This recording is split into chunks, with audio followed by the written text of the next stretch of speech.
एक toxic work environment में फंसा नौजवान बस किसी तरह अपनी जिंदगी अपने शर्तों पे जीना चाहता है। ये मौका उसे मिलता तो है, लेकिन एक ऐसी दुनिया में जो ज़ॉम्बी से इन्फेस्टेड है। ऐसे में क्या होगी अकीरा की कहानी, जानेंगे आज की वीडियो में, जो Japanese horror movie Zom 100 bucket list of the dead के बारे में है। वैसे इसका एनिमे भी चल रहा है जिसपे मैं अपने दूसरे चैनल लोगेनियन पे बात करूंगा। So now with that said, let's roll the intro.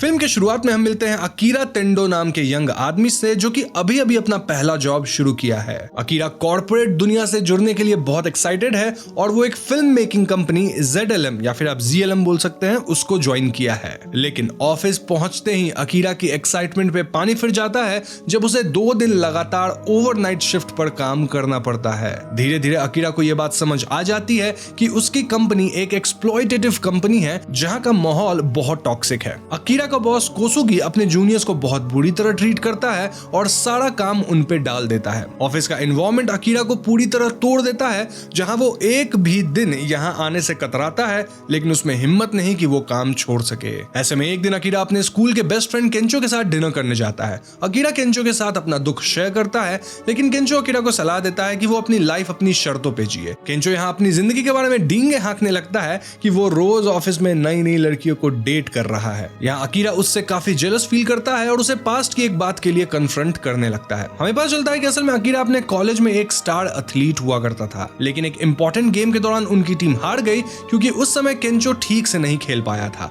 इस बात को उठाकर अकीरा उसे कायर कहता है, जिससे केंचो और उसकी काफी लड़ाई हो जाती है। प्रेजेंट में अकीरा की लाइफ वैसी ही चलती रहती है, जहां उसकी जिंदगी में सिर्फ एक ही सुकून मौजूद था और वो थी उसकी कलीग सायोरी ओतोरी, जिसे अकीरा कहीं ना कहीं पसंद करता था। अकीरा ओतोरी को काफी एडमायर करता था और वो उसे एक दिन कहता भी है कि वो तो जो चाहे अपने लाइफ में कर सकती है। लेकिन यहाँ ओतोरी उसकी बात सुनकर थोड़ा दुखी हो जाती है और कहती है कि ऐसा सच नहीं है, क्योंकि किसी को भी लाइफ में वो नहीं मिल पाता जो उसे एक्चुअली में चाहिए होता है। खैर, अब ऑफिस में काम करते हुए अकीरा को 1 साल बीत जाता है और इस अवधि में वो इमोशनली, मेंटली, फिजिकली सभी तौर पे टूट चुका था। ये मेरी कहानी क्यों लग रही है? जब एक दिन अकीरा का सुबह सुबह अलार्म पे नींद खुलता है तो वो अपने आप से कहता है कि वो ऑफिस जाना नहीं चाहता, लेकिन फिर भी आधे मन से रेडी होकर बाहर निकलता है। लेकिन बिल्डिंग के नीचे पहुंचते ही अकीरा एक ऐसा नजारा देखता है कि उसके होश उड़ जाते हैं। वो देखता है कि उसका पड़ोसी किसी आदमी पर अटैक कर रहा था और बहुत अजीब तरह से घुर्रा रहा था। अकीरा उसकी मदद करने की कोशिश करता है,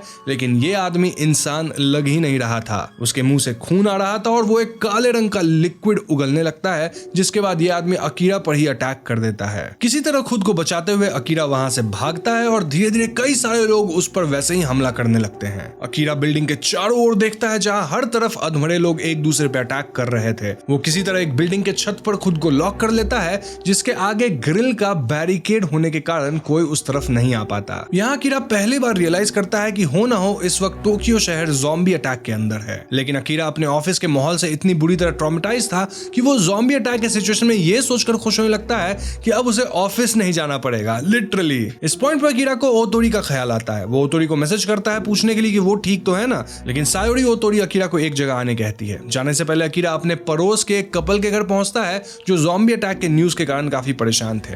यहाँ ये औरत प्रेग्नेंट भी थी और उनके पास खाने पीने का ज्यादा सामान नहीं था। अकीरा इस कपल से वादा करता है कि वो आते हुए इनके लिए खाने पीने का सामान साथ लाएगा। खैर, आगे हम देखते हैं कि अकीरा सायोरी से मिलने एक होटल रूम में पहुंचता है और इस रूम की हालत काफी खराब लग रही थी। अकीरा डरते हुए इस कमरे के अंदर दाखिल होता है और उसे एक कोने में सायोरी मिलती है, जो उसे बताती है कि वो यही है। अकीरा भी सायोरी या ओतोरी, जो भी आप बोलते हो, उसके डायरेक्शन में देखता है जहां उसके कंपनी का डायरेक्टर मौजूद था। यह आदमी क्लियरली इन्फेक्टेड था और अकीरा पर अटैक कर देता है। किसी तरह अकीरा उसे मार गिराता है और ओतोरी को बचा लेता है, लेकिन ओतोरी यहाँ रिवील करती है कि उसका और डायरेक्टर का अफेयर चल रहा था। साथ ही वो पहले ही इन्फेक्टेड हो चुकी थी, जिसके बाद वो अकीरा पर भी अटैक कर देती है। अकीरा सायोरी ओतोरी की हालत देख बहुत दुखी होता है और उसके प्रति अपना प्यार जाहिर करके वहां से चला जाता है। अब घर पहुंचकर अकीरा पाता है कि पड़ोस वाले कपल के घर में भी ज़ॉम्बी अटैक हो चुका चुका है और उसे वहां कोई नहीं दिखता। ऐसे में वो अकेले ही अपने घर पहुंचता है और सोचने लगता है कि अब उसे अपनी लाइफ के साथ क्या करना चाहिए। अकीरा रियलाइज करता है कि वो हमेशा से अपनी जिंदगी अपने शर्तों पे जीना चाहता था,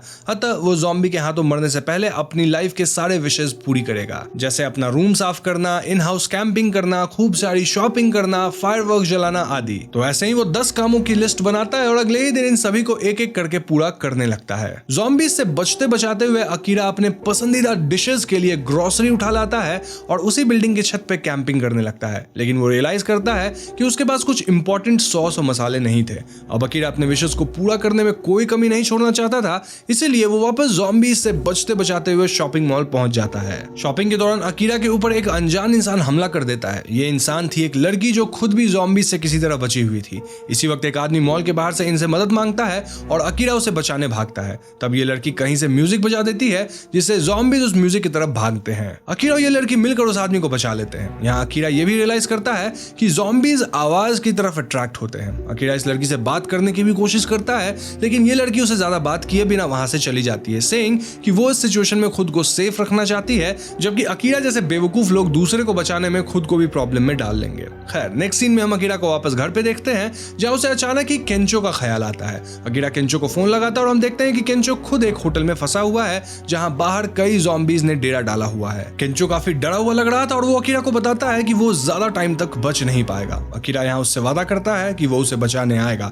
लेकिन केंचो उसे ऐसा करने से साफ मना कर देता है, बिकॉज ऑब्वियसली ये किसी के लिए भी सेफ नहीं था। फिर भी हम देखते हैं कि अकीरा अपने कॉलेज के दिनों का बेसबॉल यूनिफॉर्म पहनकर टोक्यो के खतरनाक सड़कों पे निकल जाता है। होटल पहुंचकर अकीरा सभी ज़ॉम्बीज को एक म्यूजिक प्लेयर में उलझा देता है और खुद अंदर जाकर केंचो को रेस्क्यू करता है। केंचो और अकीरा यहाँ से बचकर एक रेस्टोरेंट पहुंचते हैं, जहां वो साथ में खाना खाते हैं। अकीरा केंचो से झगड़ने के लिए माफी मांगता है और दोनों दोस्त अब हर हाल में साथ रहने का वादा करते हैं। बातचीत के दौरान केंचो देखता है कि अकीरा ने अपने विशेष की एक लिस्ट बनाई है। वो उसे पूछता है कि वो आगे क्या करने के बारे में सोच रहा है और अकीरा कहता है कि वो सुपर हीरो की तरह सभी लोगों को बचाना चाहता है, लेकिन केंचो कहता है कि टोक्यो इस वक्त बहुत बुरी हालत में है और उन्हें जल्द से जल्द यहाँ से निकलने के बारे में सोचना चाहिए। वो ये भी पॉइंट आउट करता है कि अकीरा के पास सुपरमैन या स्पाइडरमैन जैसे पावर्स भी तो नहीं है, तो वो कैसे इन ज़ॉम्बीज का सामना कर पाएगा, वो भी अकेले। अंत में अकीरा केंचो को टोक्यो के दूसरे एंड में मौजूद एक्वेरियम के बारे में बताता है और अकीरा कहता है कि इस एक्वेरियम में एक शार्क सूट है जो खास डीप सी डाइवर्स के लिए बनाया गया है। ये सूट मेटल का होता है, जिसके थ्रू ज़ॉम्बीज उन पे अटैक नहीं कर पाएंगे। दोनों दोस्त तय करते हैं कि वो लोग एक्वेरियम जाकर उस सूट को निकाल लाएंगे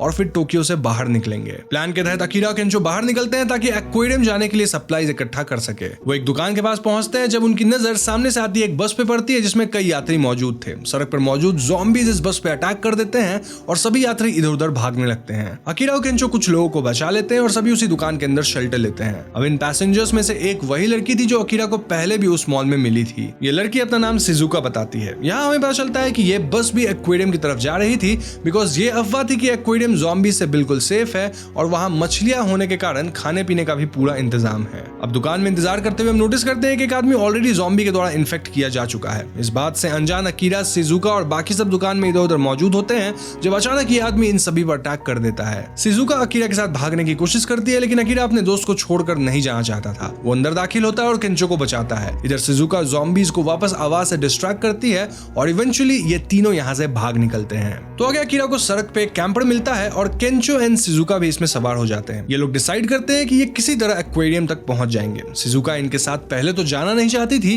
लेकिन अकीरा उसे कन्विंस कर लेता है। यहाँ अकीरा रिवील करता है कि वो सुपर हीरो की तरह सभी को बचाना चाहता है और शिजुका को अकीरा का सपना काफी बचकाना लगता है। सभी को बचाते हुए अकीरा के हाथ में चोट भी लग जाती है और शिजुका उसकी मरहम पट्टी कराती है। वो बताती है कि वो इस ज़ॉम्बी एपोकलिप्स से पहले डॉक्टर बनना चाहती थी। हम देखते हैं कि सफर के दौरान अकीरा, केंचो और शिजुका की काफी अच्छी दोस्ती हो जाती है, जहां वो अकीरा के चेक लिस्ट में मौजूद जगहों पे जाते हैं और साथ में एंजॉय करते हैं। देखते ही देखते वो दिन भी आ जाता है जब अकीरा और उसके दोस्त एक्वेरियम पहुंच जाते हैं, लेकिन एक्वेरियम के अंदर उन्हें एक नया सरप्राइज मिलता है। वो देखते हैं कि एक्वेरियम के अंदर सभी सर्वाइवर्स काफी काम में लगे हुए थे। कुछ लोग सामान वगैरह उठा रहे हैं, कुछ मछलियां पकड़ रहे हैं, तो कुछ एक्वेरियम के बाहर निगरानी रख रहे हैं। मजदूरों में वो कपल भी मौजूद थे जो अकीरा के पड़ोस में रहते थे। अकीरा कुछ भी समझ नहीं पाता और तब वहां आता है अकीरा का बॉस कोसुगी। कोसुगी अकीरा को बताता है कि जब पहली बार ज़ॉम्बी आउटब्रेक हुआ तो उनकी टीम एक्वेरियम में शूटिंग कर रही थी। तब उसने इस जगह को एक सेफ स्पेस बना लिया और और कई सर्वाइवर्स को अपने काम का हिस्सा बना लिया। वो अकीरा को बाहर का टूर देता है और बताता है कि आसपास के शहरों से कई सर्वाइवर्स यहाँ आए